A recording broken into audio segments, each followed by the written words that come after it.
The desert wind howled across forward operating base Sandstorm like a restless phantom, carrying particles of sand that stung exposed skin and coated everything in a fine layer of grit. The morning air was thick with the acrid smell of diesel fuel and burning metal, punctuated by the distant rumble of armored vehicles conducting patrol sweeps beyond the perimeter. This wasn't just another military outpost. FOB Sandstorm had earned its reputation as the last line of defense in a region where legends were forged in fire and steel, and careers ended in the blink of an eye. Elite marksmen from the 7th Mountain Infantry Division moved with calculated precision across the compound, their custom rifles worth more than most soldiers' annual pay, gleaming under the harsh desert sun. None of them paid any attention to the woman in oil-stained fatigues kneeling beside a Humvee's engine block, her hands deep in mechanical work that kept their war machine running. Why would they? She was just another maintenance worker, invisible in the hierarchy of combat operations.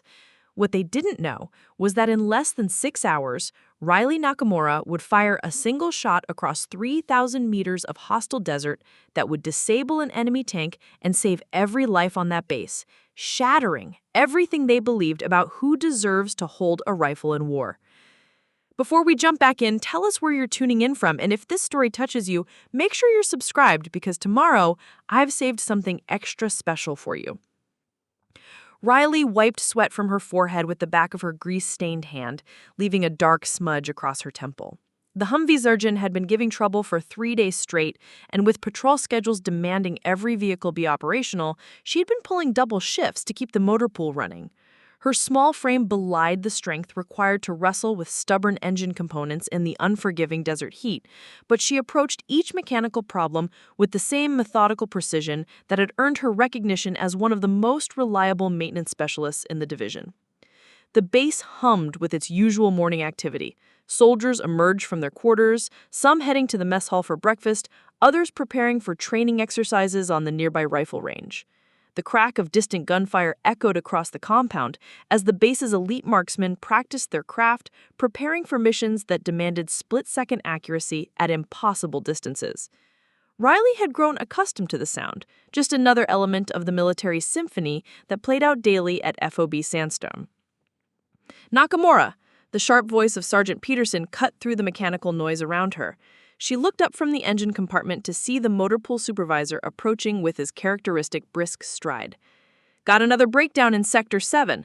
Generators acting up again and the communications array is running on backup power. Riley nodded, grabbing her toolkit from the workbench beside her. I'll head over there as soon as I get this Humvee sorted. Should have it running in about 20 minutes. Peterson glanced at his watch, then back at her with the kind of expression that suggested 20 minutes might be 19 too many. Make it 15. We've got a convoy rolling out at 0900, and they need this vehicle. As Peterson walked away, Riley returned her attention to the engine, her practiced hands locating the source of the problem with efficiency born from years of experience.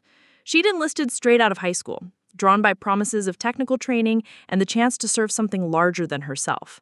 The recruitment videos had shown mechanics working in clean, well-lit facilities, but the reality of forward operating bases meant fixing equipment in dust storms, under artillery fire, and with whatever spare parts happened to be available. The mechanical work suited her temperament. While other soldiers complained about the isolation and harsh conditions of desert deployment, Riley found solace in the predictable logic of engines and electrical systems. Machines didn't care about gender, didn't make assumptions about capability based on appearance. When she fixed something, it worked. A straightforward cause and effect that provided clarity in an environment where so many variables remained beyond anyone's control. A group of soldiers passed nearby, their conversation drifting over the ambient noise of the motor pool. Riley recognized the voices, members of the base's reconnaissance unit, elite marksmen who specialized in long-range operations. Their training consumed hours each day, practicing shots at distances that seemed almost mythical to most infantry soldiers. She'd watch them sometimes during her breaks, observing their methodical approach to marksmanship with the same analytical mindset she applied to mechanical problems. Did you see Chen's group at the 2,000-meter range yesterday? 3 consecutive hits on target. Command's talking about recommending him for advanced sniper school. Not surprising. Some people have the natural talent for extreme distance work. takes a special kind of person to make those calculations under pressure. Riley listened while continuing her work, hands moving automatically through familiar repair procedures. The conversation reminded her of something she rarely allowed herself to think about: memories from before military service, afternoons spent with her grandfather in the mountains outside their small Nevada town. He'd been a Marine Corps sniper in Vietnam, and during her teenage years, he'd taught her to shoot with the same patient precision he'd once used in combat. Those lessons felt like a lifetime ago now. Her grandfather had seen something in her natural, steady hands, her ability to control breathing and heart rate under pressure. But that was recreational shooting, plinking at targets set up on his property. This was a different world entirely, where marksmanship meant life and death, where the difference between hitting and missing could determine whether soldiers came home to their families. She tightened the final bolt on the Humvee's engine and started it up, listening with satisfaction as it purred to life without the rough idle that had plagued it for days. The repair complete, she gathered her tools and headed towards Sector 7, where the faulty generator waited for her attention. As she walked across the compound, she passed the rifle range where several soldiers were conducting morning practice. The marksmen worked with expensive, custom-built rifles equipped with advanced optics and ballistic computers. Their gear represented years of military investment in precision shooting, technology designed to give operators every possible advantage in long-range engagements. Riley paused briefly to watch their technique, noting the careful attention to breathing, the methodical approach to each shot, the way they called wind speed and direction before pulling the trigger. Staff Sergeant Bryce Kellerman, known around the base by his call sign Havoc, was leading the training session. Riley had encountered him several times in the motor pool when his unit's vehicles needed maintenance. He carried himself with the casual arrogance common among elite soldiers, someone who'd earned recognition for his skills and wasn't shy about letting others know it. "Remember," Kellerman was saying to the soldiers around him, "at extreme distances, every variable matters. Temperature, humidity, wind speed at multiple points along the bullet's trajectory. This isn't point-and-shoot work. It's science combined with instinct." Riley found herself nodding slightly at his words, remembering similar lessons from her grandfather. The old Marine had taught her that successful long-range shooting required understanding the environment as much as the mechanics of the rifle. Wind patterns, atmospheric conditions, even the rotation of the Earth could affect bullet trajectory at sufficient distances. "Nakamura!" Kellerman's voice snapped her from her thoughts. He'd noticed she was watching the training session and was approaching with an expression somewhere between amusement and annoyance. "Shouldn't you be fixing something instead of standing around watching the professionals work?" Heat rose in her cheeks, partly from embarrassment at being called out, and partly from irritation at the dismissive tone. "Just walking past, Sergeant. Had to admire the equipment." Kellerman glanced back at his training group, then returned his attention to her with a smirk. "Yeah, well, this gear isn't exactly meant for maintenance personnel. Takes years of training to operate effectively. Probably best to stick to what you know." Riley nodded politely, biting back the response that came naturally to mind.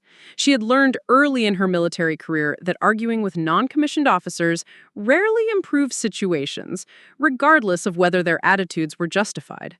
Instead, she simply continued toward her assigned repair work, leaving Kellerman to return to his training session. The generator in Sector 7 turned out to be a straightforward repair, a clogged fuel filter that had reduced power output below operational requirements. As she worked, Riley's mind wandered back to the conversation she'd overheard and Kellerman's dismissive comments. She wondered what her grandfather would have thought about the assumption that marksmanship was somehow beyond her capabilities simply because she worked in maintenance rather than combat operations. By the time she finished the generator repair, the morning sun had climbed higher, turning the desert heat from merely uncomfortable to genuinely oppressive.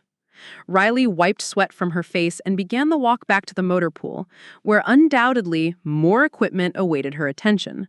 The rhythm of military life continued around her. Soldiers conducting training, officers planning operations, the constant preparation for missions that could come at any moment. What she didn't realize was that enemy forces had been conducting reconnaissance of FOB Sandstorm for weeks, mapping defensive positions and identifying vulnerabilities. Somewhere beyond the horizon, hostile commanders were finalizing plans for an assault that would test every defensive capability the base possessed. In less than 6 hours, Riley's quiet expertise with mechanical systems would prove far less important than skills she hadn't used in years, skills that would determine whether anyone on the base survived to see another sunset.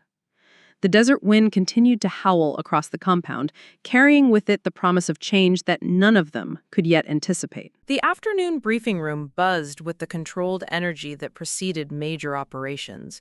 Riley had been summoned along with other support personnel to receive updates on base security protocols, a routine occurrence that usually meant someone in intelligence had detected increased enemy activity in the region. She sat in the back row alongside other maintenance and logistics staff, while combat personnel occupied the front seats closest to the briefing officer. Lieutenant Commander Nash Torres stood at the front of the room, his weathered face illuminated by the glow from a tactical display showing the surrounding terrain. Intelligence indicates hostile forces have been conducting reconnaissance operations within a 15-kilometer radius of our position, he began, his voice carrying the authority of someone who delivered similar briefings countless times before. While we don't have confirmed reports of imminent attack, all personnel should be prepared for elevated threat conditions. Riley listened carefully, taking mental notes about potential impacts on equipment maintenance schedules. Increased security meant more vehicles running extended patrols, generators operating at full capacity, and communication systems under constant load. Her workload would increase significantly if the base moved to higher alert status. Now, Torres continued, clicking to the next slide, given the potential for long-range engagements, we're conducting additional marksmanship assessments for all personnel qualified on precision rifle systems. He gestured toward a group of soldiers seated in the front row. Sergeant Kellerman and Corporal Voss will be leading enhanced training operations for our designated marksmen. Corporal Derek Voss, call sign Razor, nodded from his position near the front of the room. Riley had encountered him briefly during previous equipment maintenance, and, like Kellerman, he carried himself with the confident swagger of someone accustomed to being recognized as elite. His reputation as a marksman was well established throughout the division, with confirmed kills at distances exceeding 1,800 meters. After the briefing concluded, soldiers filed out of the room discussing mission assignments and training schedules. Riley gathered her notebook and prepared to leave when she overheard a conversation between Kellerman and Voss near the front of the room. "Think we'll actually see action this time?" Voss was asking, adjusting the strap on his equipment bag. "Been weeks since we had a real engagement." Kellerman shrugged, checking his watch. "Hard to say, but if something does happen, at least we know who will be handling the precision work." He glanced around the room with obvious disdain. Command keeps talking about cross-training support personnel on rifle systems, but honestly, what's the point? When bullets start flying, you want professionals behind the triggers, not mechanics and cooks. "Exactly," Voss agreed. "I mean, look at someone like Nakamura back there." He nodded in Riley's direction without bothering to lower his voice. "Sure, she can fix an engine, but put a rifle in her hands under combat stress? That's a recipe for disaster. Different skill sets entirely." Riley felt heat rising in her cheeks, but forced herself to remain composed. She'd learned that reacting emotionally to such comments only reinforced whatever stereotypes had prompted them in the first place. Instead, she simply continued organizing her notes, though her jaw tightened slightly at the casual dismissal. "The thing is," Kellerman continued, seemingly unaware or unconcerned that she could hear every word, "precision marksmanship isn't something you can just pick up. It takes years to develop the instincts, the ability to read environmental conditions, the mental discipline to perform under pressure. Support personnel have their role, but it's not behind a sniper rifle." As Riley stood to leave, Kellerman called out to her directly, "Hey, Nakamura, you heard about the additional training requirements, right?" She turned, maintaining professional composure despite her irritation. "Yes, Sergeant. Lieutenant Commander Torres mentioned cross-training initiatives." "Right. Well, don't worry about the marksmanship portion. We'll handle all the precision shooting requirements. You just focus on keeping our equipment maintained." His tone carried the patronizing quality of someone explaining obvious facts to a child. "Leave the complex stuff to those of us with the proper training." Riley nodded politely. "Understood, Sergeant." But as she walked back toward the motor pool, her grandfather's voice echoed in her memory, patient instructions about breathing control, about reading wind patterns, about the importance of mental clarity when everything depended on a single shot. Those afternoon lessons in the Nevada mountains had taught her more than just marksmanship. They'd instilled an understanding of precision that she applied to everything she did, whether repairing engines or, years ago, consistently hitting targets at distances that had impressed even her veteran grandfather. The motor pool offered its usual refuge from military politics. Surrounded by engines and electrical systems, Riley could lose herself in work that produced measurable, immediate results. She spent the remainder of the afternoon conducting preventative maintenance on several Humvees scheduled for patrol duty, methodically checking each system to ensure optimal performance. As evening approached, Master Sergeant Wade Blackwood appeared at her workstation. Riley had seen him around the base but had never interacted with him directly. His reputation preceded him. A legendary sniper instructor with multiple combat deployments and a record for developing some of the military's most skilled long-range shooters. Unlike many of the younger marksmen, Blackwood carried himself with quiet confidence rather than obvious arrogance. "Nakamura," he said, his voice gravelly from years of shouting orders on training ranges. "Got a minute?" Riley set down her tools and turned to face him, wondering what could possibly require the attention of someone at his level. "Yes, Sergeant Major." Blackwood glanced around the motor pool, then back at her with eyes that seemed to assess everything they encountered. "Heard you were at the briefing today. Therese mentioned you've got mechanical expertise that might be useful for maintaining some of our precision equipment. I can handle most electrical and mechanical systems, Sergeant Major. If you've got equipment that needs attention, I'm happy to take a look." "That's not exactly what I had in mind," Blackwood replied, his expression thoughtful. "Tell me something. You ever do any shooting before military service? Hunting, target practice, anything like that?" The question caught Riley off guard. She hesitated, unsure why someone of Blackwood's stature would be interested in her civilian background. "Some, Sergeant Major. Nothing formal." "Define some." Riley considered her answer carefully. Military culture often punished perceived boasting, but outright lies were even more problematic. "My grandfather taught me basic marksmanship. We did some target shooting on his property in Nevada." Blackwood nodded slowly, as if this information confirmed something he'd already suspected. "What kind of distances?" "Varied," Riley replied, growing increasingly puzzled by the line of questioning. "Started with shorter ranges, worked up to maybe 800 meters on his longer shots." For the first time since the conversation began, Blackwood smiled. Not the patronizing expression she'd grown accustomed to from other senior personnel, but something that suggested genuine interest. 800 meters with what kind of equipment? Mostly his old service rifle. He'd modified different scopes depending on what we were practicing. "And how'd you do at those distances?" Riley felt heat rising in her cheeks again, but this time from a different cause. Her grandfather had been impressed by her natural ability, but discussing personal achievements felt uncomfortable in the military environment where humility was generally safer than confidence. "I managed to hit what I was aiming at most of the time." Blackwood's smile widened slightly. "Most of the time?" "Yes, Sergeant Major." He was quiet for a moment, studying her with the same analytical attention she'd observed him applying to equipment and training scenarios. When he spoke again, his voice carried a different quality, less formal, more conspiratorial. "You know, Nakamura, I've been training marksmen for over 20 years. Seen a lot of soldiers who think expensive equipment makes them snipers, and others who possess natural talent they don't even recognize." He paused, glancing toward the direction of the rifle ranges. "Sometimes the most dangerous assumptions are the ones we make about who belongs behind a rifle and who doesn't." Riley wasn't sure how to respond, so she remained silent. Thing is, Blackwood continued, if Therese is right about increased enemy activity, we might find ourselves in situations where every qualified shooter becomes important. You interested in some additional training, off the books, just to see what you're capable of? The offer surprised her. After the dismissive comments from Kellerman and Voss, she had resigned herself to remaining focused on maintenance duties.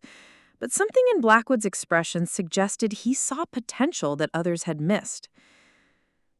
I wouldn't want to interfere with regular training schedules, Sergeant Major. Let me worry about schedules. Question is whether you're interested in finding out what you're really capable of. Riley considered the invitation. Part of her wanted to decline, to avoid potential conflict with personnel who'd already made their opinions clear about her role on the base. But another part, the part that remembered the satisfaction of watching distant targets fall to precisely placed shots, whispered that this might be an opportunity worth taking. Yes, Sergeant Major. I'd be interested. Blackwood nodded approvingly. Good. Meet me at range 7 tomorrow at 0530. Bring work gloves and eye protection. Everything else I'll provide. As he walked away, Riley returned to her maintenance work with a mixture of anticipation and nervousness. She had no idea that Blackwood's invitation would prove far more significant than either of them could anticipate, or that enemy forces were already positioning armor assets for an assault that would test every defensive capability FOB Sandstorm possessed. As evening approached, Master Sergeant Wade Blackwood appeared at her workstation. Riley had seen him around the base, but had never interacted with him directly.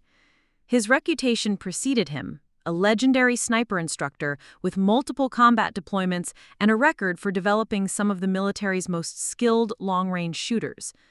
Unlike many of the younger marksmen, Blackwood carried himself with quiet confidence rather than obvious arrogance. "Nakamura," he said, his voice gravelly from years of shouting orders on training ranges. "Got a minute?" Riley set down her tools and turned to face him, wondering what could possibly require the attention of someone at his level. "Yes, Sergeant Major." Blackwood glanced around the motor pool, then back at her with eyes that seemed to assess everything they encountered. "Heard you were at the briefing today. Torres mentioned you've got mechanical expertise that might be useful for maintaining some of our precision equipment." "I can handle most electrical and mechanical systems, Sergeant Major. If you've got equipment that needs attention, I'm happy to take a look." "That's not exactly what I had in mind," Blackwood replied, his expression thoughtful. "Tell me something. You ever do any shooting before military service? Hunting, target practice, anything like that?" The question caught Riley off guard. She hesitated, unsure why someone of Blackwood's stature would be interested in her civilian background. "Some, Sergeant Major. Nothing formal." "Define some." Riley considered her answer carefully. Military culture often punished perceived boasting, but outright lies were even more problematic. "My grandfather taught me basic marksmanship. We did some target shooting on his property in Nevada." Blackwood nodded slowly, as if this information confirmed something he'd already suspected. "What kind of distances?" "Varied," Riley replied, growing increasingly puzzled by the line of questioning. "Started with shorter ranges, worked up to maybe 800 meters on his longer shots." For the first time since the conversation began, Blackwood smiled, not the patronizing expression she'd grown accustomed to from other senior personnel, but something that suggested genuine interest. 800 meters with what kind of equipment? Mostly his old service rifle. He'd modify different scopes depending on what we were practicing. "And how'd you do at those distances?" Riley felt heat rising in her cheeks again, but this time from a different cause. Her grandfather had been impressed by her natural ability, but discussing personal achievements felt uncomfortable in the military environment, where humility was generally safer than confidence. "I managed to hit what I was aiming at most of the time." Blackwood smiled widened slightly. "Most of the time." "Yes, Sergeant Major." He was quiet for a moment, studying her with the same analytical attention she'd observed him applying to equipment and training scenarios. When he spoke again, his voice carried a different quality, less formal, more conspiratorial. "You know, Nakamura, I've been training marksmen for over 20 years, seen a lot of soldiers who think expensive equipment makes them snipers, and others who possess natural talent they don't even recognize. He paused, glancing toward the direction of the rifle ranges. Sometimes the most dangerous assumptions are the ones we make about who belongs behind a rifle and who doesn't. Riley wasn't sure how to respond, so she remained silent. Thing is, Blackwood continued, if Torres is right about increased enemy activity, we might find ourselves in situations where every qualified shooter becomes important.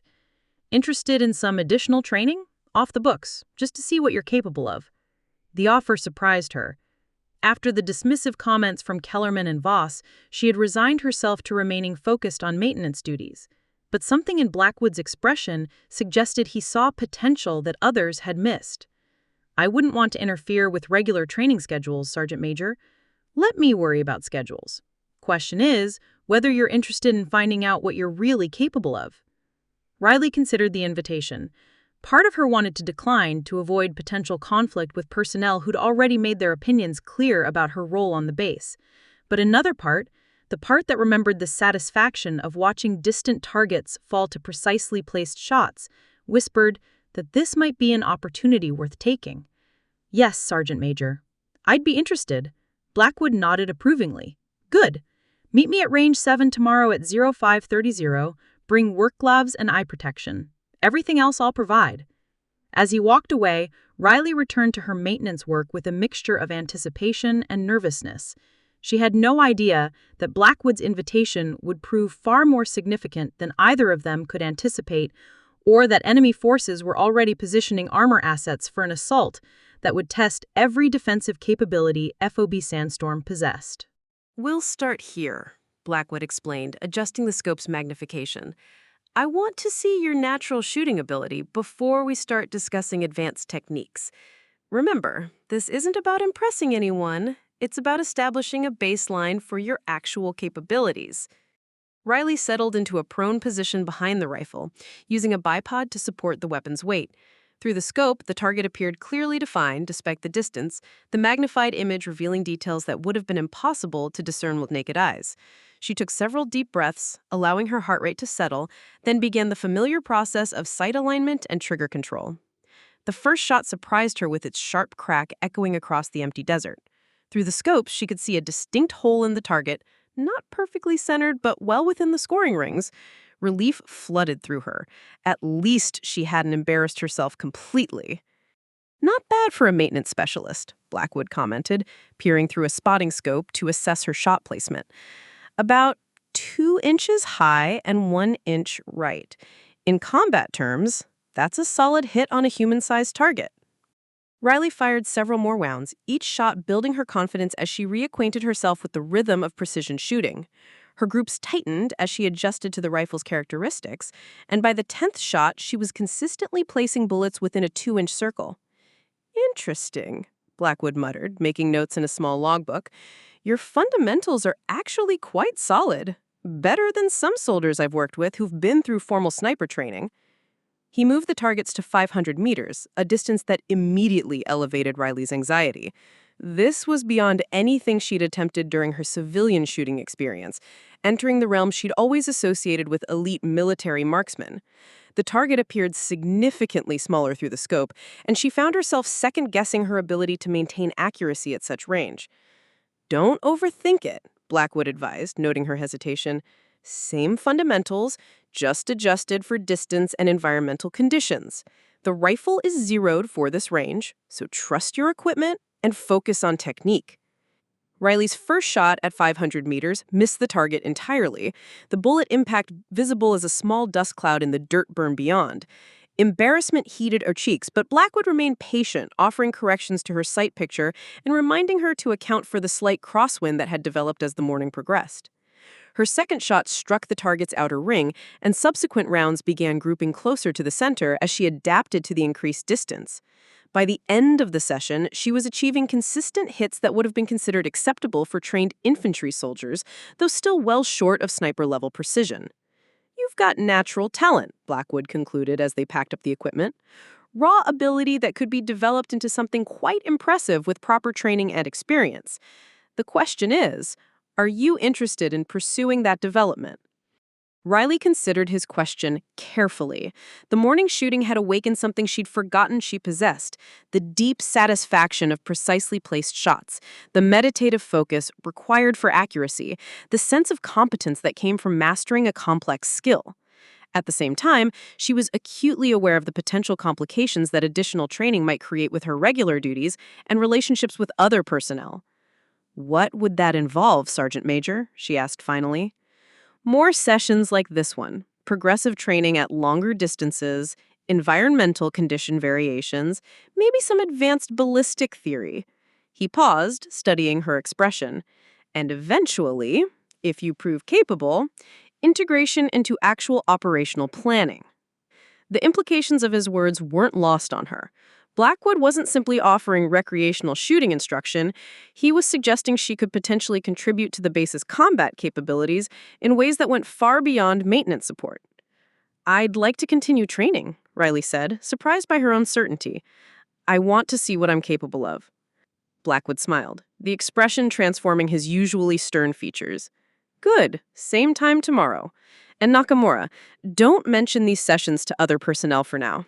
Some people have fixed ideas about who belongs behind a rifle, and I'd prefer to let your performance speak for itself before we deal with their opinions." As Riley walked back toward the main compound, she felt a renewed sense of purpose that had been absent from her routine maintenance duties. She had no way of knowing that enemy reconnaissance teams had spent the night finalizing target assessments, or that hostile commanders were already coordinating the timing for an assault that would require every defensive capability FOB Sandstorm could muster. The skills she was beginning to rediscover would soon prove far more critical than anyone could anticipate. 3 days of intensive training with Master Sergeant Blackwood had transformed Riley's understanding of her own capabilities. Each morning session at Range 7 revealed new levels of precision she hadn't known she possessed, progressing from the initial 500-meter shots to consistent accuracy at 800 meters.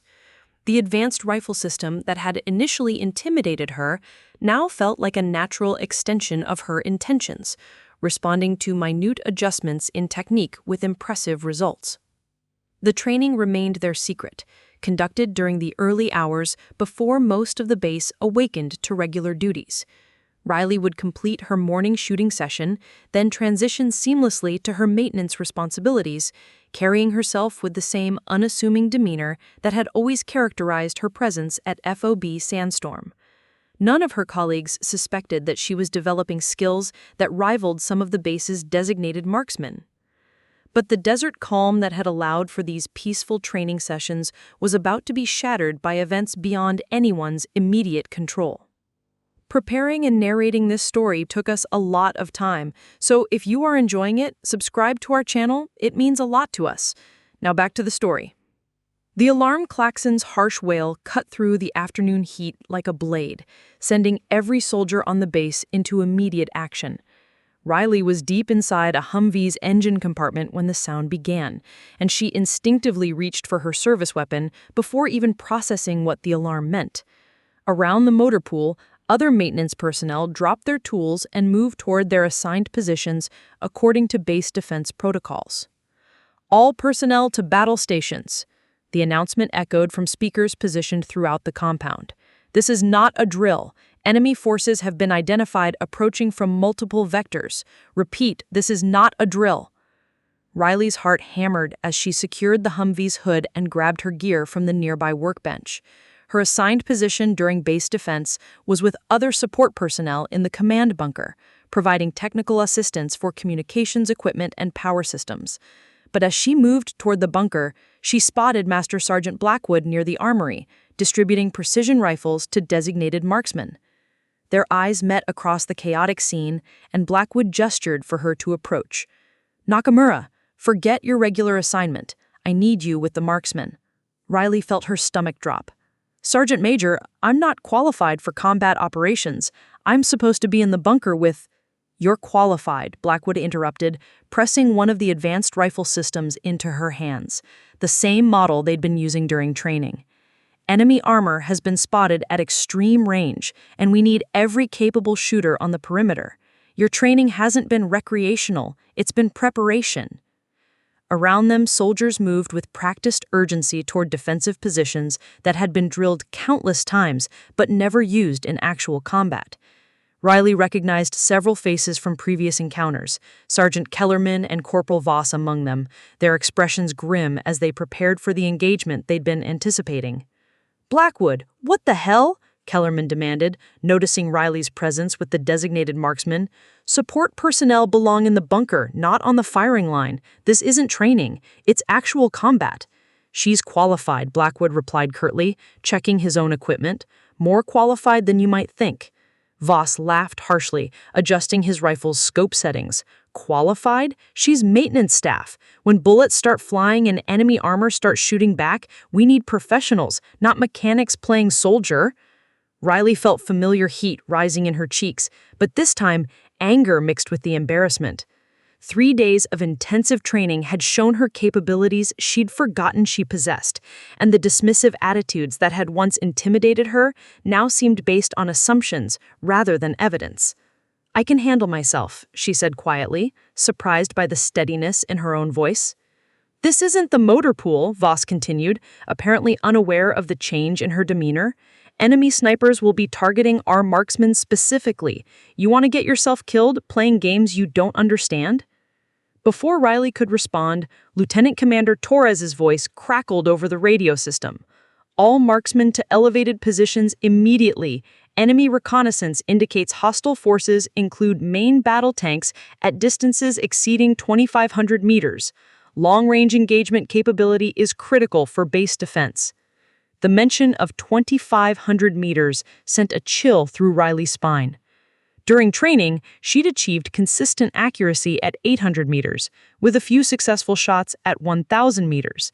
But 2,500 meters was beyond anything she'd attempted. At such distances, environmental factors became exponentially more significant, and the margin for error virtually disappeared. Blackwood led the group of marksmen toward the base's observation tower, the highest elevated position available for long-range shooting. From there, they would have clear sight lines across the desert approaches that enemy forces would likely use for their assault. As they climbed the tower's metal stairs, Riley could hear the distant rumble of heavy vehicles, a sound that made the threat feel suddenly, terrifyingly real. The observation platform provided a commanding view of the surrounding desert, with sightlines extending beyond 3,000 meters in multiple directions. Riley could see dust clouds on the horizon, indicating the approach of hostile forces, though individual vehicles weren't yet visible even through magnified optics. The enemy was still distant, but closing at a pace that would bring them within effective range within hours. "Spread out along the platform," Blackwood ordered, indicating shooting positions that had been prepared for exactly this scenario. "Kellerman, take the southern approach. Voss, you've got the eastern vector. Nakamura, northern approach. That's where intelligence suggests their heaviest armor will advance." Riley felt her pulse quicken at the assignment. The northern approach would likely present the most challenging targets, requiring the longest shots under the most demanding conditions. Part of her wanted to object, to suggest that someone with more combat experience should handle the critical sector, but another part recognized this as exactly the kind of opportunity she'd been training for. She moved to her assigned position and began setting up the rifle system, adjusting the bipod and checking the scope settings according to the procedures Blackwood had drilled into her during their training sessions. The familiar ritual helped calm her nerves, transforming the chaotic situation into a series of manageable technical problems. "Enemy vehicles confirmed at 2,800 meters and closing," Torres's voice announced over the radio. "Marksmen, prepare for long-range engagement. Priority targets are main battle tanks and armored personnel carriers." Through her scope, Riley could now distinguish individual vehicles among the dust clouds, dark shapes moving with mechanical precision across the desert terrain. The enemy formation included what appeared to be several main battle tanks, their massive bulk unmistakable even at extreme distance. These were the targets that posed the greatest threat to base defenses, capable of destroying FOB Sandstorm's perimeter barriers and allowing infantry forces to overrun the compound. Jesus, Voss muttered from his position nearby. Those are T-72s at minimum, maybe T-80s. Heavy armor that can take multiple hits and keep fighting. We need to disable them before they get within effective range of our defenses. Kellerman was already calculating range and wind conditions, adjusting his rifle's ballistic computer for the extreme distance engagement. Winds shifting from the northeast at approximately 8 miles per hour with gusts up to 12, temperatures 104 degrees Fahrenheit, atmospheric pressure steady. Riley began her own calculations, relying on the techniques Blackwood had taught her for reading environmental conditions. The wind patterns were complex, varying at different distances along the bullet's trajectory, and the extreme heat created thermal effects that would influence bullet flight. At 2,800 meters, even minor environmental factors could shift bullet impact by several feet. Riley felt sweat building beneath her helmet as she focused on the approaching threats. Through her scope, the enemy tanks appeared as small, dark shapes that wavered slightly in the heat distortion rising from the desert floor. At this distance, precise shot placement would require not just technical accuracy, but an understanding of the enemy vehicle's vulnerable points, areas where a well-placed shot could disable rather than merely damage the target. "Remember," Blackwood said, his voice calm despite the approaching crisis, "we're not trying to destroy these vehicles with single shots. We're aiming to disable critical systems, tracks, optical equipment, weapon systems. Mission kill rather than catastrophic kill." As Riley settled into her shooting position, the reality of the situation crystallized in her mind. This wasn't training on static targets under controlled conditions. Enemy forces were approaching with the intent to overrun FOB Sandstorm, and the success or failure of the base's defense might depend on the precision of shots fired at distances that pushed the absolute limits of human and equipment capability. The next few hours would determine whether her hidden talents could translate from training range success to combat effectiveness, and whether Master Sergeant Blackwood's faith in her abilities had been justified or catastrophically misplaced. The tension on the observation platform was palpable as enemy forces closed to within 2,400 meters of FOB Sandstorm's perimeter. Through her scope, Riley could now clearly distinguish individual tanks and armored personnel carriers, their angular silhouettes wavering in the desert heat like mechanical mirages. The lead vehicle appeared to be a T-80 main battle tank, its 125mm cannon capable of devastating the base's defensive positions from well beyond the effective range of most anti-tank weapons available to the defenders. "Wind conditions shifting," Blackwood announced from his spotting position, reading environmental factors that would affect long-range shots. "Northeast wind steady at 9 miles per hour, with thermals creating vertical air movement. Temperature gradient is significant, cooler air at elevation mixing with superheated air rising from the desert floor." Riley absorbed the information, making mental calculations about how these conditions would affect bullet trajectory at extreme distance. During training, she'd learned that temperature differentials could cause bullets to rise or fall unpredictably, while crosswinds at various altitudes along the flight path could push projectiles several feet off target at ranges exceeding 2,000 meters. "First engagement parameters," Torres's voice crackled over the radio system. "Enemy lead element at 2,350 meters in closing.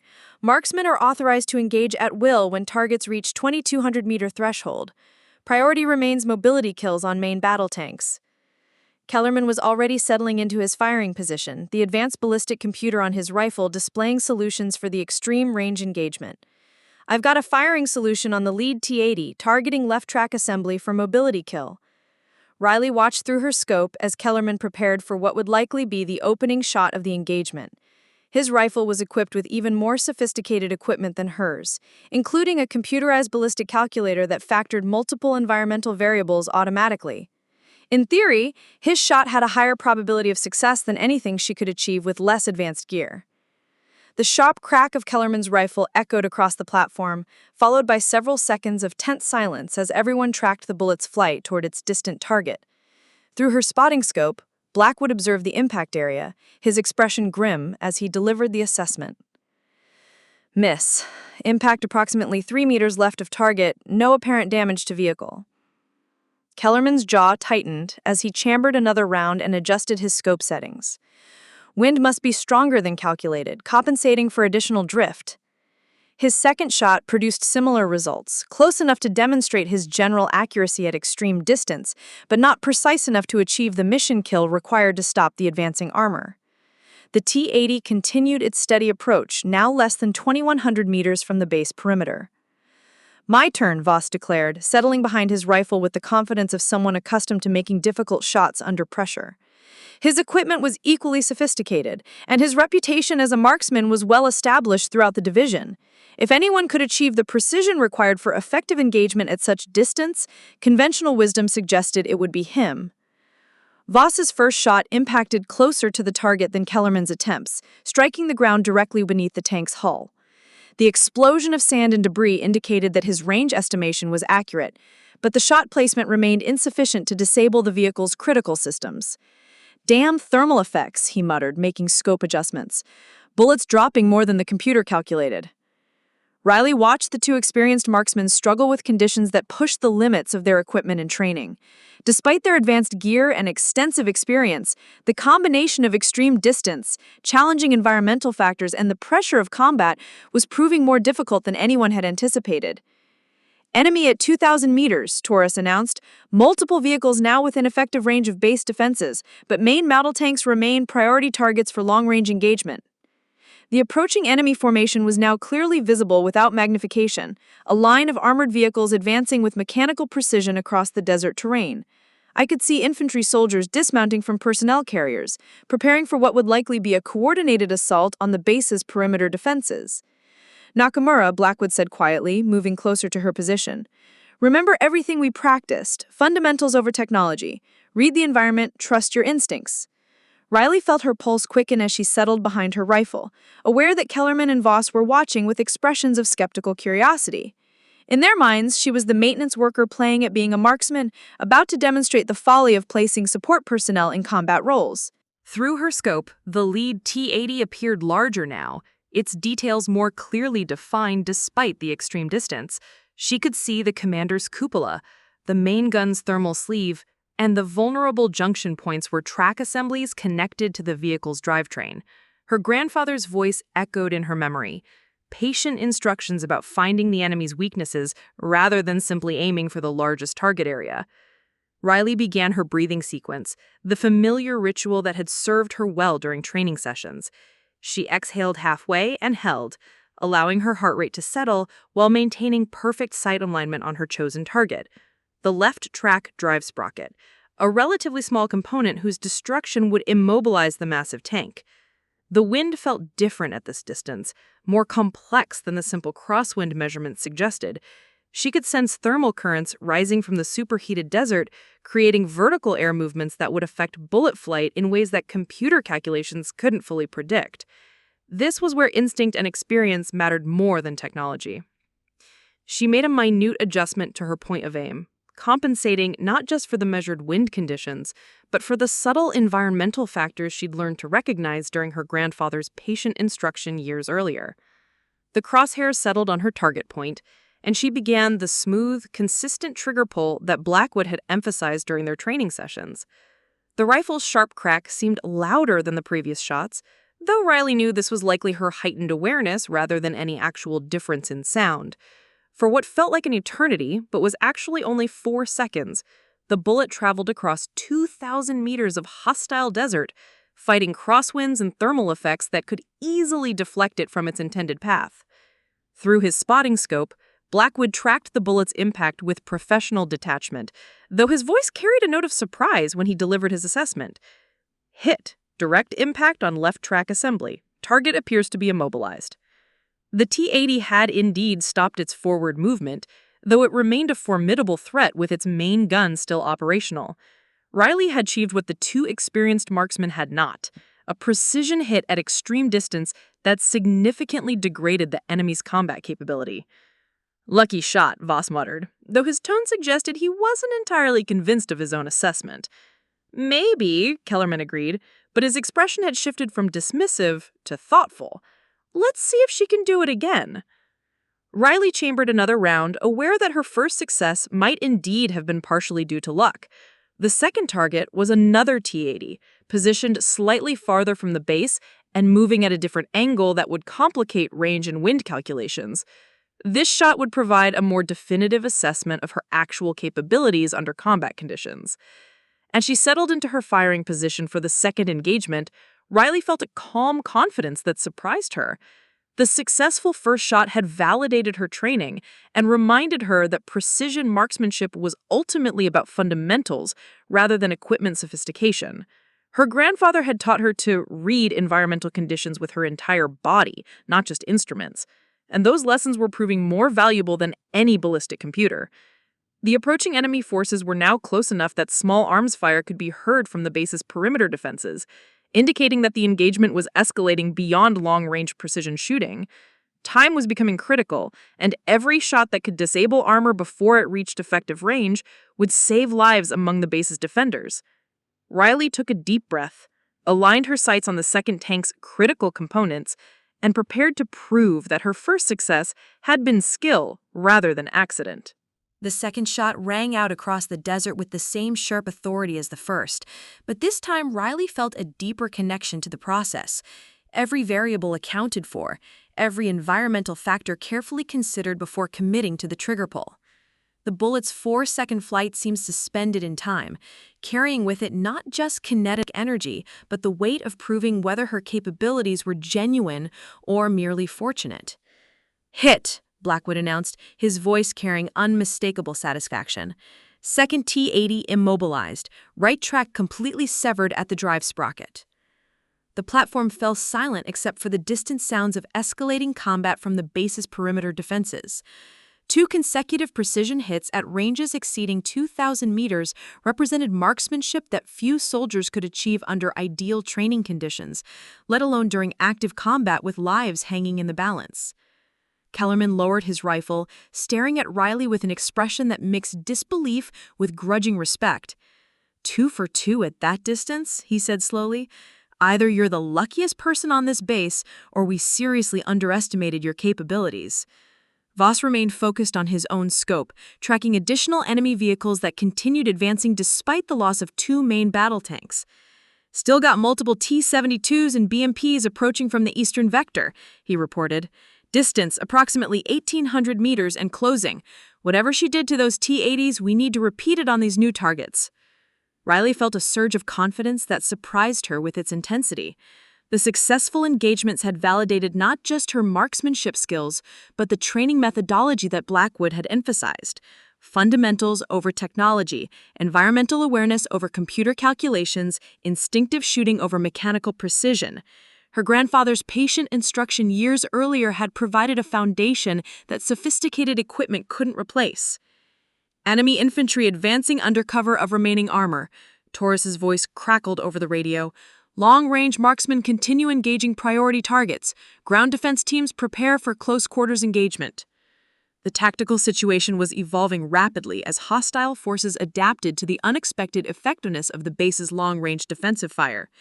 Enemy commanders had apparently not anticipated losing 2 main battle tanks to precision shooting at such extreme distances, and their assault formation was adjusting accordingly, spreading out to present more difficult targets while minimizing exposure time by accelerating their approach. Riley shifted her attention to the eastern approach, where Voss had identified additional threats. Through her scope, she could see 3 T-72 tanks advancing in a loose formation, their 125mm cannons elevated for long-range engagement with the base's defensive positions. These vehicles represented a different challenge, older designs with slightly different armor configurations and vulnerable points that would require adjusted target selection. Range to lead T-72, 1,750 meters, Blackwood called out, tracking the enemy vehicles through his spotting scope. Wind conditions remain variable, but thermal effects are diminishing as afternoon temperatures stabilize. Riley studied the approaching tanks, noting their movement patterns and identifying potential target areas. The T-72's design placed its fuel tanks in vulnerable locations, but at extreme distance, precision targeting of such specific components required extraordinary accuracy. A more practical approach might be targeting the track systems or optical equipment that the crew relied on for navigation and target acquisition. Engaging Eastern Lead Vehicle, she announced, settling into her firing position with the same methodical approach that had served her well on the previous targets. The shot felt perfect from the moment she pressed the trigger. Smooth follow-through, stable platform, precise sight alignment maintained throughout the firing sequence. Even before Blackwood's confirmation, Riley sensed the hit through some undefinable connection between shooter and target that her grandfather had described, but which she'd never fully understood until this moment. Direct hit on commander's cupola and optical systems, Blackwood confirmed. Vehicle is effectively blinded but remains mobile. The targeted T-72 had indeed lost its primary sighting systems, forcing its crew to operate with limited visibility while continuing their advance. Though not completely immobilized, the tank's combat effectiveness had been significantly degraded, exactly the kind of mission kill that could prevent accurate return fire against the base's defensive positions. Voss was already engaging the second T-72 in the formation, his shot impacting close enough to cause visible damage to the vehicle's external equipment. "Got secondary systems on the second target," he reported. "Not a mobility kill, but definitely degraded capability." The collaborative success was building momentum among the marksmen, transforming what had begun as individual shooting attempts into coordinated team engagement. Riley found herself naturally integrating with the other shooters, calling out wind changes she observed and sharing environmental assessments that helped improve overall accuracy. Multiple vehicles now within 1,500 meters, Torres announced, transition to defensive positions for close-range engagement. Long-range marksmen continue suppressing armor targets. Riley could hear the increasing intensity of small arms fire from the base's perimeter as enemy infantry forces moved within effective range of conventional defensive weapons. The situation was transitioning from long-range precision shooting to the kind of close-quarters combat that FOB Sandstorm's defenders had trained for extensively. But even as the immediate tactical situation evolved, Riley noticed additional movement on the horizon that sent a chill through her confidence. Through her scope, she could identify what appeared to be a second wave of enemy armor advancing from a different direction, vehicles that remained at extreme distance but which would eventually pose the same threat as the current assault force. "Blackwood," she said quietly, not wanting to distract from the immediate engagement. "Northern approach, approximately 3,200 meters. Looks like additional armor assets positioning for secondary assault." Blackwood shifted his spotting scope toward the area Riley had identified, scanning the distant horizon for confirmation of her observation. After several moments, he nodded grimly. "Confirmed. At least 4 additional main battle tanks, possibly T-80 variants, moving into assault positions. Distance makes identification difficult, but they appear to be preparing for coordinated advance." The tactical implications were sobering. Even if the current enemy assault could be repelled, a second wave of armor at such extreme distance would have time to learn from the first attack's failures. They would likely approach from multiple directions simultaneously, making long-range interdiction far more challenging while spreading the defenders' limited precision shooting capabilities across too many targets. "Distance to secondary force?" Riley asked, though part of her already suspected the answer would push beyond anything she'd attempted during training. "Minimum 3,000 meters," Blackwood replied after additional observation, "possibly 3,200 to 3,300 meters, depending on their exact positioning. That's beyond the effective range of our standard engagement protocols." Riley felt her stomach tighten at the numbers. 3,000 meters represented the absolute limit of most military precision shooting, a distance where environmental factors became exponentially more significant, and where even the most sophisticated equipment struggled to provide reliable ballistic solutions. It was a range reserved for the most elite marksmen, using specialized ammunition and perfect conditions. But as she considered the challenge, Riley realized that her success against the current targets had been achieved through instinct and environmental awareness, rather than reliance on technological solutions. The same principles that had served her well at 2,000 meters might still apply at greater distances, though the margin for error would virtually disappear. How long before secondary force reaches effective range? She asked, though part of her already suspected the answer would push beyond anything she'd attempted during training. Approximately 45 minutes at current rate of advance, but that assumes they maintain consistent movement patterns, which is unlikely if they adapt to our defensive capabilities. The time constraint added another layer of complexity to an already challenging situation. Even if the current assault could be repelled within the next 30 minutes, the defenders would have limited time to prepare for an even more difficult engagement against targets at unprecedented distances. Riley chambered another round and returned her attention to the immediate threats, but part of her mind was already calculating the environmental factors that would affect shooting at 3,000-meter ranges. Wind conditions, temperature gradients, atmospheric pressure variations, all would become critical factors in an engagement that would test the absolute limits of human marksmanship capability. The battle for FOB Sandstorm was far from over, and the most challenging shots were yet to come. The immediate assault on FOB Sandstorm reached its climax as the remaining enemy vehicles closed to within 1,200 meters of the perimeter defenses. Riley could hear the thunderous reports of the base's anti-tank weapons engaging targets that had moved beyond the effective range of precision rifle fire, while machine gun positions opened up on advancing infantry forces. The first wave of the attack was being contained, but at significant cost to the defenders' ammunition reserves and defensive positions.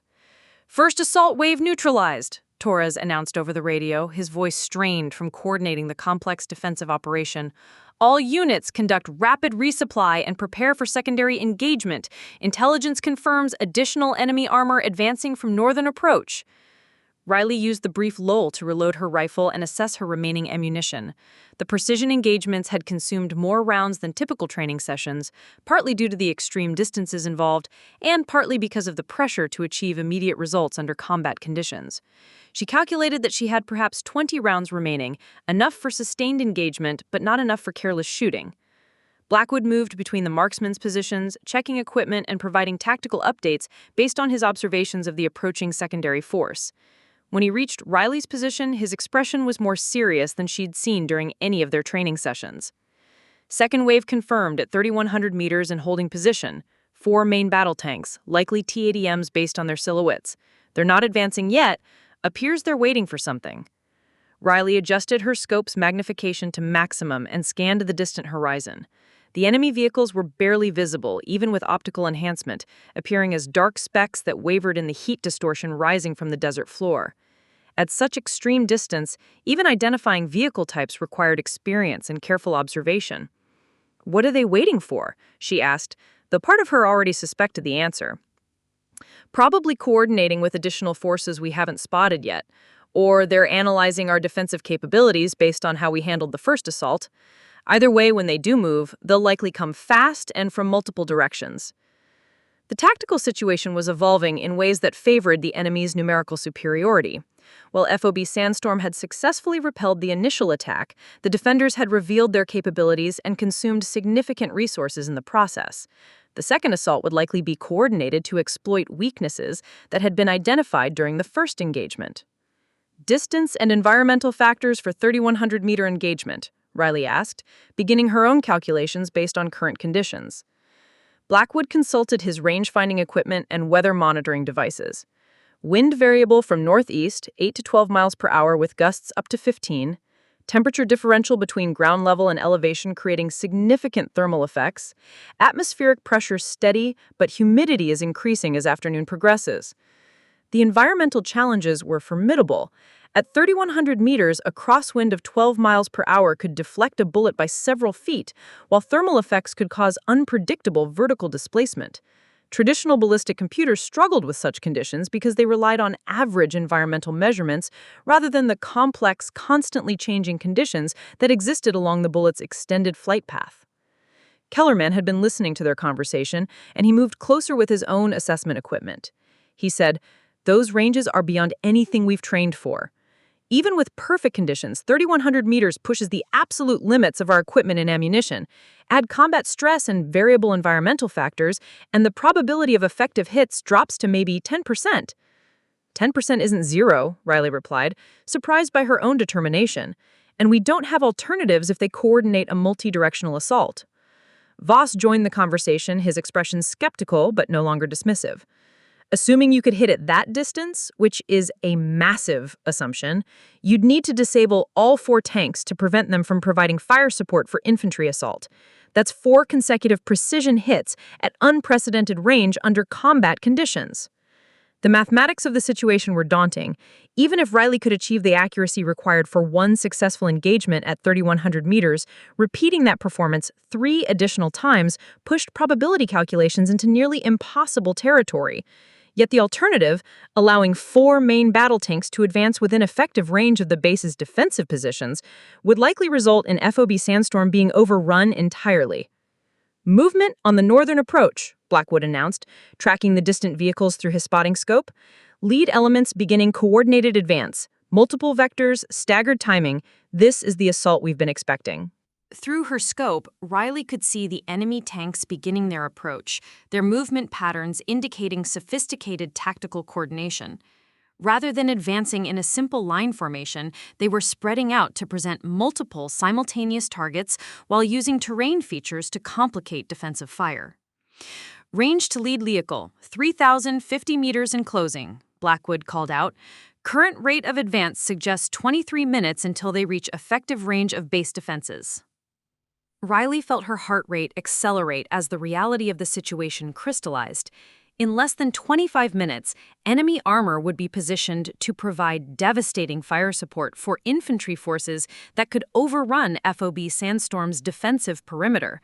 The only realistic chance of preventing this scenario was to disable the tanks while they remained at extreme distance, a challenge that would require shooting accuracy beyond anything she'd achieved during training. I need to attempt engagement at maximum range, she announced, settling behind her rifle with renewed determination.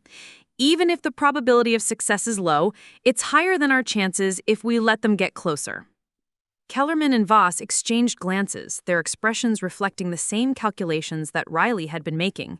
The tactical situation left few alternatives, and despite their earlier skepticism about her capabilities, both experienced marksmen had witnessed her success against targets that they'd been unable to hit consistently. Environmental conditions for 3,050-meter shot, Blackwood began, providing the technical data that Riley would need for her firing solution. Crosswind northeast at 11 miles per hour, gust to 14. Temperature gradient significant, estimate bullet rise due to thermal effects at approximately 18 inches. Atmospheric pressure 29.87 inches of mercury, humidity 43%. Riley absorbed the information while making instinctive adjustments based on environmental factors her instruments couldn't measure precisely. The wind felt different at this distance, more complex than simple crosswind measurements could describe. Thermal currents were creating vertical air movements that would affect bullet trajectory in unpredictable ways, requiring intuitive compensation rather than mathematical calculation. Target selection? She asked, studying the lead tank through her scope. Mobility kill preferred, track systems or drive components. At that distance, precision targeting of smaller components becomes extremely difficult, so aim for the largest vulnerable area that will achieve mission objectives. Riley nodded, focusing on the lead T-80M as it continued its steady advance across the desert terrain. The tank appeared impossibly small through her scope, a target that demanded not just technical accuracy, but an understanding of ballistics that pushed beyond formal training into the realm of intuitive marksmanship. She began her breathing sequence, the familiar ritual that had served her throughout the day's engagements. But this shot felt different, more consequential, more challenging, carrying with it the weight of proving that sometimes the most unlikely person can rise to meet impossible circumstances. Range to 3,025 meters, Blackwood announced. Wind steady at 12 miles per hour, thermal effects increasing. Riley settled into her final firing position, aware that this single shot would determine not just the outcome of the current engagement, but whether anyone on FOB Sandstorm would survive to see another sunset. The desert wind carried the distant sound of approaching engines, and Riley knew that time was running out. Riley's world contracted to the narrow field of view visible through her rifle scope, everything else fading into peripheral awareness as she focused on the most challenging shot of her life. The lead T-80M tank appeared as a dark speck, wavering in the thermal distortion, its actual size barely discernible even at maximum magnification. At 3,025 meters, environmental factors that were merely inconvenient at shorter ranges became critical variables that could easily cause a complete miss. "Wind shift detected," Blackwood announced quietly, his voice cutting through Riley's intense concentration. "Northeast wind increasing to 13 miles per hour, with thermal updrafts creating vertical air movement estimated at 4 to 6 miles per hour." The information required immediate recalculation of her firing solution. At such extreme distance, even minor changes in environmental conditions could shift bullet impact by several meters, transforming a precision shot into a complete miss. Riley made minute adjustments to her scope settings, compensating not just for the measured conditions, but for the subtle environmental factors she'd learned to sense intuitively. Through her scope, she could see the tank's commander's cupola and the junction points where its track system connected to the main hull. These represented the most vulnerable target areas, small components whose destruction could immobilize the massive vehicle despite its heavy armor protection. But at 3,025 meters, targeting such specific areas required accuracy that pushed beyond the limits of both equipment and human capability. "Range decreasing to 3,000 meters, Blackwood called out, tracking the tank's steady advance. "You're approaching the absolute maximum effective range for the ammunition type. Beyond 3,000 meters, bullet energy may be insufficient to penetrate target systems even with direct hits." Riley felt sweat building beneath her helmet despite the cooling desert evening air. The pressure was unlike anything she had experienced during training sessions or even the earlier combat engagements. This single shot carried the weight of proving that her capabilities were genuine, that Blackwood's faith in her potential had been justified, and that sometimes the most underestimated person could rise to meet impossible circumstances. She began her breathing sequence, the familiar ritual slowing her heart rate and steadying her hands. The crosshairs settled on her chosen target point, the left track drive sprocket, a component whose destruction would immobilize the tank while remaining large enough to present a viable target at extreme distance. Through years of training with her grandfather and days of intensive practice with Blackwood, she developed an instinctive understanding of how environmental factors would affect bullet flight. The wind felt complex at this distance, not just the simple crosswind that instruments could measure, but layered air movements at different altitudes along the bullet's extended flight path.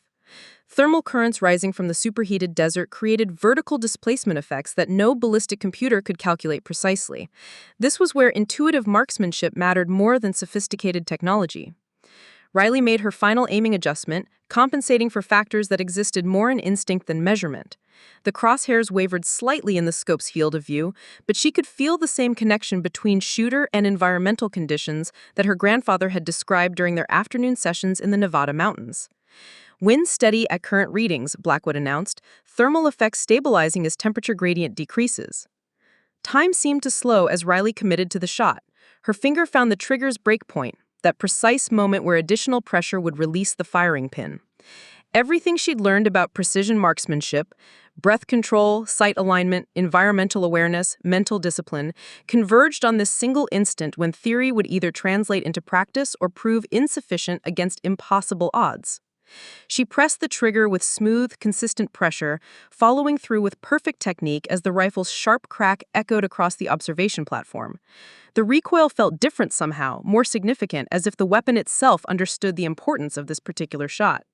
For 6 seconds, an eternity in combat terms, the bullet traveled across 3,000 meters of hostile desert, fighting crosswinds and thermal effects that could easily deflect it from its intended path. Riley maintained her sight picture through the follow-through, watching through her scope as the distant tank continued its steady advance, unaware that its fate had already been determined by events set in motion half a dozen seconds earlier. The impact was visible even at extreme distance. A bright flash followed by a shower of debris that indicated catastrophic damage to the target vehicle. The T-80M lurched to one side as its left track system disintegrated, the massive tank grinding to a halt as its crew struggled to understand what had just happened. "Direct hit!" Blackwood shouted, his professional composure cracking for the first time since Riley had known him. "Mobility kill confirmed. Target is completely immobilized." The observation platform erupted in surprised exclamations and impressed whistles from the other marksmen. Kellerman lowered his rifle, staring at Riley with an expression that mixed disbelief with unmistakable respect. Even Voss, who had been skeptical of her capabilities from the beginning, nodded approvingly as he observed the disabled tank through his own scope. But Riley was already chambering another round, her attention focused on the second T-80M that continued advancing despite the fate of its companion vehicle. The successful first shot had validated her approach, but 3 additional tanks remained operational, each presenting the same challenge at slightly different ranges and angles. "Second target at 2,950 meters, she announced, settling into her firing position with renewed confidence. The environmental conditions remained challenging, but her successful engagement had demonstrated that intuitive marksmanship could overcome technological limitations when applied with sufficient skill and determination. The second shot felt even more natural, building on the experience gained from the first engagement. Riley's compensation for environmental factors was more precise this time, her understanding of wind and thermal effects refined by immediate feedback from actual combat results. Another 6-second flight time, another perfect hit. The second T-80M suffered the same catastrophic track failure that had immobilized its predecessor, grinding to a halt as its crew realized they were now sitting targets for follow-up engagement. 2 down, Blackwood confirmed, his voice carrying amazement despite his professional demeanor. 2 consecutive mobility kills at ranges exceeding 2,900 meters. That's shooting I've never seen before, not even from the most elite snipers I've trained. Kellerman was no longer attempting to hide his astonishment. "How the hell are you making those shots?" he asked, genuine curiosity replacing his earlier skepticism. "The computer solutions aren't even close at that distance." Riley paused in her reloading sequence, considering how to explain something she didn't fully understand herself. "It's not about the computers," she said finally. "It's about feeling the environment, understanding how everything connects. Wind, temperature, terrain, even the way light reflects off the target." The third and fourth shots followed the same pattern, each engagement building on Riley's growing understanding of the environmental factors that affected extreme distance shooting. By the time she disabled the final T-80M, a strange silence had settled over the observation platform as everyone processed what they'd just witnessed. 4 consecutive precision hits at ranges exceeding 2,900 meters, each shot disabling a main battle tank under combat conditions that challenged the absolute limits of military marksmanship capability. It was a performance that would have been considered impossible by conventional standards, achieved by someone who'd been dismissed as merely maintenance staff hours earlier. "All hostile armor neutralized," Torres announced over the radio, his voice carrying relief and amazement in equal measure. "Secondary assault force has been eliminated before reaching effective engagement range. Outstanding shooting from the observation platform." As the immediate tactical situation stabilized, Riley set her rifle aside and finally allowed herself to process what had just happened. 4 shots that had saved FOB Sandstorm proved her capabilities beyond any doubt and transformed her from an overlooked support worker into someone whose skills had proven crucial when everything was on the line. The quiet maintenance worker in oil-stained fatigues had just accomplished something that would be discussed in military marksmanship circles for years to come, demonstrating that sometimes the most extraordinary capabilities exist in the most unexpected places. The transformation in atmosphere on the observation platform was immediate and profound. Where hours earlier, Riley had been treated with polite dismissal or outright skepticism, she now found herself surrounded by soldiers whose expressions reflected genuine awe and professional respect. The 4 disabled enemy tanks visible in the distance served as undeniable evidence of marksmanship that exceeded anything most of them had witnessed during their military careers. Kellerman was the first to approach, his earlier condescension completely replaced by something approaching reverence. "Nakamura," he said, extending his hand in a gesture that acknowledged her as an equal rather than a subordinate, "I owe you an apology. What you just accomplished, I've never seen shooting like that, not from anyone. Riley accepted the handshake, noting the sincerity in his voice. We were all doing our jobs, Sergeant. The situation required everyone to perform beyond normal expectations. No, Kellerman replied firmly. What we were doing was missing targets and burning ammunition. What you did was something entirely different. 4 consecutive hits at ranges that shouldn't be possible under combat conditions that would challenge Olympic-level marksmen. Voss joined the conversation, his expression reflecting the same mixture of respect and curiosity that characterized everyone's reaction to Riley's performance. I've been shooting competitively for 8 years, trained with some of the best marksmen in the military. I've never seen anyone read environmental conditions the way you just did. The acknowledgement from Voss carried particular weight, given his reputation as one of the division's most skilled long-range shooters. His admission that Riley had demonstrated capabilities beyond his own experience represented a complete reversal of the dismissive attitude he'd maintained throughout their previous interactions. Master Sergeant Blackwood approached the group with a satisfied expression that suggested his faith in Riley's potential had been validated beyond even his own expectations. Outstanding performance, Nakamura, he said, formally, though his tone carried personal pride in addition to professional assessment. Those shots will be studied and discussed for years to come. Thank you, Sergeant Major, Riley replied, still processing the magnitude of what had just occurred. Your training made the difference. Without understanding the fundamentals properly, all the instinct in the world wouldn't have mattered. Lieutenant Commander Torres' voice crackled over the radio system, summoning all personnel to defensive positions for damage assessment and security sweep.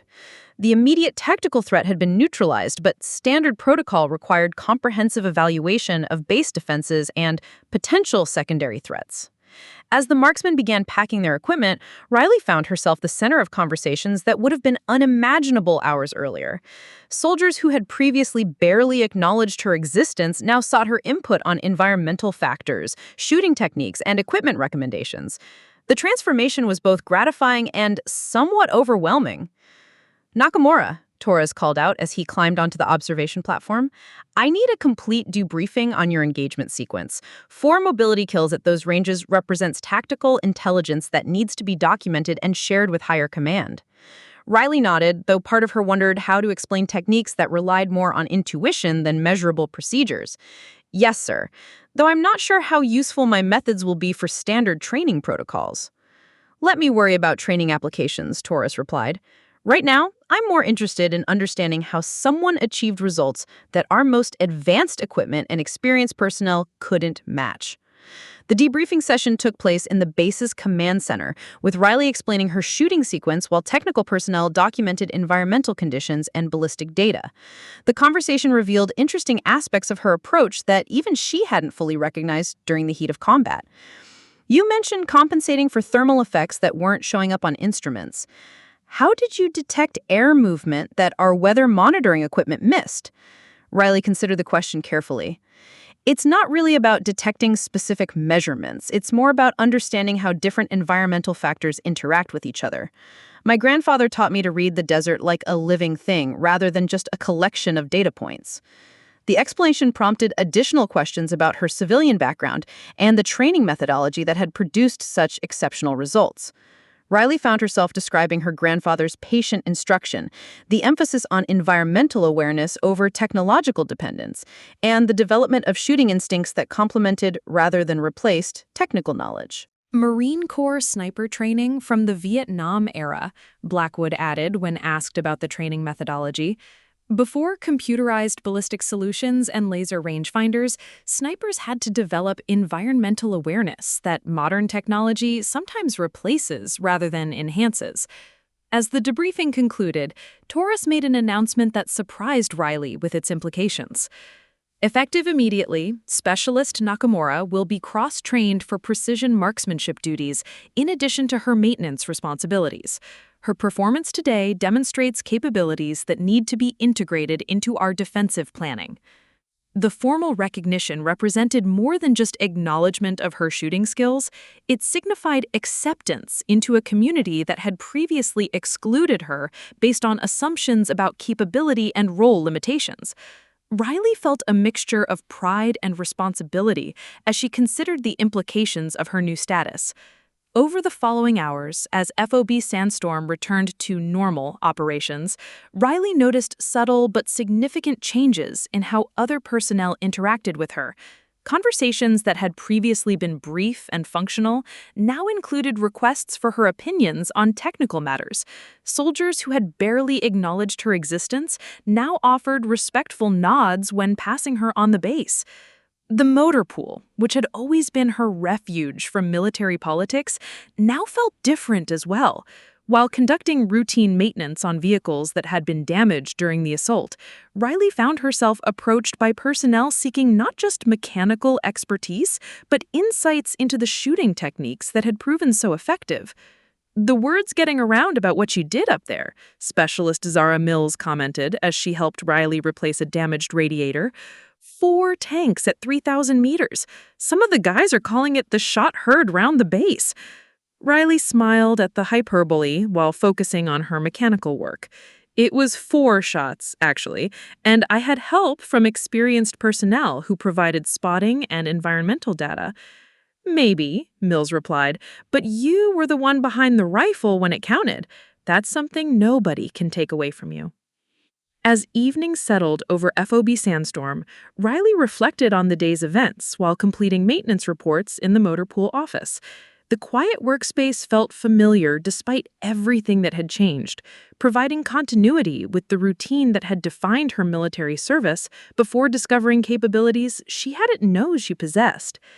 Master Sergeant Blackwood appeared in the doorway, his expression carrying the satisfaction of a mentor whose student had exceeded all expectations. "Mind if I join you for a minute?" "Of course, Sergeant Major," Riley replied, setting aside her paperwork. Blackwood settled into the chair across from her desk, his demeanor more relaxed than she had seen during their training sessions. "You know, I've been training marksmen for 23 years, seen natural talent, developed skilled shooters, worked with some genuinely exceptional individuals. But what you did today was something different." "Different how?" "Most elite marksmen achieve their capabilities through extensive training and technological assistance. They learn to use sophisticated equipment to compensate for environmental variables and calculate precise ballistic solutions. You did something harder. You developed an intuitive understanding that allowed you to succeed where technology failed." Riley considered his words, recognizing the truth in his assessment. Her success had indeed relied more on environmental awareness and instinctive compensation than on the computerized systems that other marksmen depended upon. "The question now," Blackwood continued, "is what you want to do with these capabilities. Today proved you have potential for advanced training that could lead to specialized roles, possibly sniper school or precision marksmanship instructor positions." The possibilities he outlined represented career paths that would have been unimaginable that morning.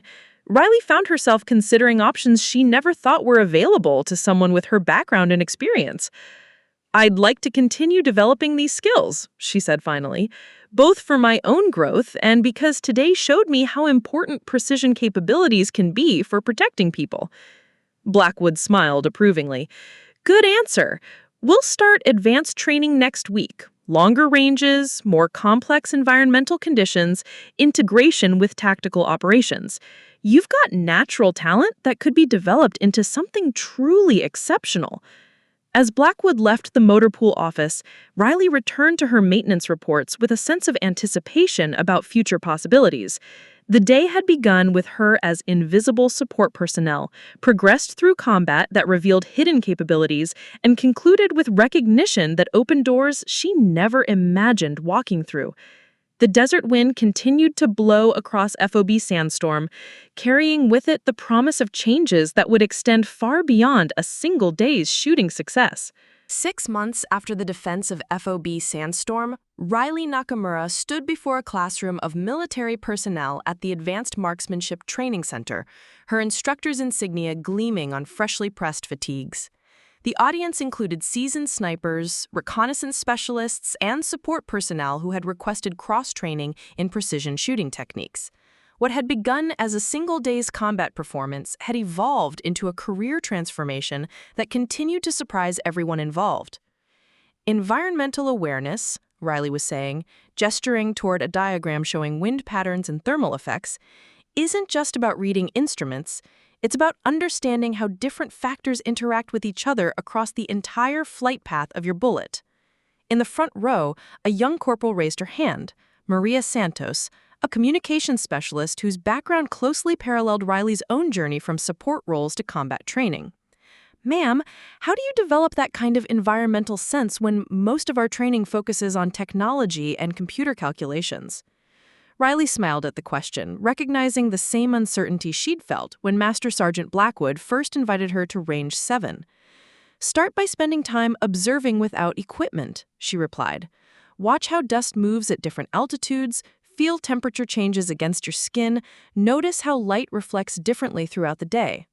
The instruments can tell you what's happening, but instinct tells you how those factors will affect your shot."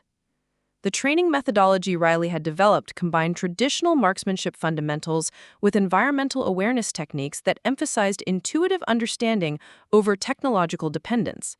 Her approach had produced remarkable results among students who had struggled with conventional precision shooting instruction, particularly those from non-combat backgrounds who brought fresh perspectives to established techniques. After the classroom session concluded, Riley walked across the training facility toward Range 12, where individual instruction sessions allowed her to work with students on advanced techniques. The afternoon desert heat reminded her of that morning 6 months ago when everything had changed, though the circumstances now felt comfortably routine rather than life-threatening. Master Sergeant Blackwood approached from the administrative building, carrying a folder that likely contained new training requests or performance evaluations. His expression carried the satisfaction of someone whose mentoring efforts had produced results beyond his original expectations. "Afternoon, Instructor Nakamura," he said with mock formality, though his tone carried genuine pride. "How are the latest batch of students progressing?" "Better than expected," Riley replied, accepting the folder he offered. "The communications specialist I mentioned, Santos, just achieved consistent hits at 800 meters. She's got natural talent that reminds me of myself 6 months ago." Blackwood nodded approvingly. "Any requests for advanced training from higher command?" Riley reviewed the documents, noting several names she recognized among the personnel requesting specialized instruction. 3 sniper school candidates want environmental awareness training, and there's a request from the 82nd Airborne for a 2-week intensive course. "The reputation of your methods is spreading," Blackwood observed. "Word is that personnel trained in your techniques are outperforming traditional graduates in environmental conditions that challenge computer-based solutions." The recognition was gratifying, though Riley remained focused on the practical aspects of developing effective training programs rather than personal achievement. Her experience had taught her that exceptional performance often emerged from unexpected sources, and her instructional approach emphasized identifying and developing potential that conventional assessments might overlook. "Speaking of reputation," Blackwood continued, "I received confirmation about your next assignment. The Pentagon wants you to conduct a presentation on environmental marksmanship techniques for the Joint Chiefs of Staff. They're specifically interested in your combat performance at FOB Sandstorm and how those techniques can be integrated into standard training protocols." Riley felt a familiar mixture of pride and nervousness at the prospect of addressing such high-level military leadership. The journey from invisible maintenance worker to Pentagon briefing presenter still seemed surreal, though she'd gradually adapted to the recognition that accompanied her unique capabilities. "When is the presentation scheduled?" "Next month. Full briefing on your shooting methodology, training techniques, and recommendations for military-wide implementation." Blackwood paused, his expression becoming more serious. "This could influence precision marksmanship training throughout all branches of service. Your approach might become standard curriculum." The implications were significant. The possibility that techniques developed through intuitive understanding and unconventional training could influence military marksmanship instruction for years to come. Riley considered the responsibility that came with such influence, recognizing that her methods needed to be adaptable for personnel with varied backgrounds and capabilities. That evening, Riley returned to her quarters with a sense of anticipation about future possibilities. Her desk displayed several items that had accumulated over the months since FOB Sandstorm: commendation letters, training certifications, and photographs from successful student graduations. But the most meaningful item remained the simple notebook where she'd first documented environmental observations during her training with Blackwood. A knock at her door interrupted her reflection. Corporal Santos stood outside, her expression mixing nervousness with determination that Riley recognized from her own experience. "Ma'am, I wanted to thank you for the additional instruction today," Santos began. "The environmental awareness techniques are helping me understand things about shooting that I never learned in basic training." "You're developing natural instincts that were always there," Riley replied. "Most people have better environmental sensitivity than they realize. They just need encouragement to trust those perceptions." "Ma'am, can I ask you something?" Santos hesitated, then continued. "When you made those shots at FOB Sandstorm, were you scared that you might fail?" Riley considered the question, remembering the pressure and uncertainty she'd felt during those crucial moments. "Terrified," she admitted. "But I'd learned that fear can actually improve performance if you use it properly. Fear keeps you focused on fundamentals and prevents overconfidence." Santos nodded thoughtfully. "I'm nervous about tomorrow's long-range qualification, but maybe that's not entirely bad." "Use the nervousness," Riley advised. "Let it remind you to pay attention to details you might otherwise overlook. And remember, you've already demonstrated capability at distances most never attempt." After Santos left, Riley spent time reviewing lesson plans for the following week's training sessions. Each class included personnel from different military backgrounds, requiring instructional approaches that could accommodate varied experience levels, while maintaining challenging standards for advanced students. Her phone rang, displaying Master Sergeant Blackwood's number. "Nakamura here." "Riley, I just received word about additional recognition for your FOB Sandstorm performance," Blackwood said, his voice carrying excitement. "The Army Marksmanship Unit wants to offer you a position as senior instructor for their environmental shooting program." The opportunity represented another significant advancement in her evolving career, though it would also mean leaving the training center where she developed her instructional methods. Riley considered the implications while recognizing that broader influence might allow her techniques to reach more personnel who could benefit from alternative approaches to precision shooting. What would the position involve? Development of curriculum for the Army's most advanced marksmanship training, instruction for elite units, and research into environmental factors that affect long-range shooting. He paused. It's the kind of position that can influence military marksmanship training for decades. As Riley considered the opportunity, she reflected on the journey that had brought her from overlooked support personnel to recognition at the highest levels of military marksmanship instruction.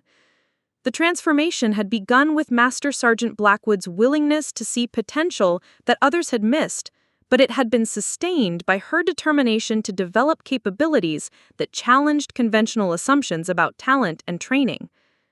"I'm interested," she said finally. "When would the position begin?" "After your Pentagon presentation. They want to see your briefing before finalizing the offer, but your reputation and results speak for themselves." As the conversation concluded, Riley walked to her window overlooking the training ranges where tomorrow's students would continue developing their own precision shooting capabilities. Some would discover hidden talents they'd never suspected, while others would learn to push beyond limitations they'd previously accepted. The desert landscape stretched toward the horizon, reminding her of that morning when everything had changed with a single invitation to test a rifle scope. Now she was positioned to offer similar opportunities to others, helping them discover that extraordinary capabilities often exist in the most unexpected places. In the distance, she could see the lights of vehicles conducting night training exercises, soldiers preparing for challenges they might never face but needed to be ready to meet. Among them were undoubtedly individuals whose potential remained unrecognized, waiting for the right moment and the right encouragement to reveal what they were truly capable of achieving. Riley smiled as she considered the possibilities ahead, not just for her own career, but for the students she would teach and the techniques she would help develop. The maintenance worker who had once been told to stay behind safety barriers was now positioned to influence military marksmanship training at the highest levels, proving that sometimes the most profound changes begin with someone willing to look beyond surface assumptions and recognize hidden potential. The desert wind continued to blow, carrying with it the promise of discoveries yet to be made and capabilities yet to be revealed. Up next, you've got two more standout stories right on your screen. If this one hit the mark, you won't want to pass these up. Just click and check them out. And don't forget to subscribe and turn on the notification bell so you don't miss any upload from us.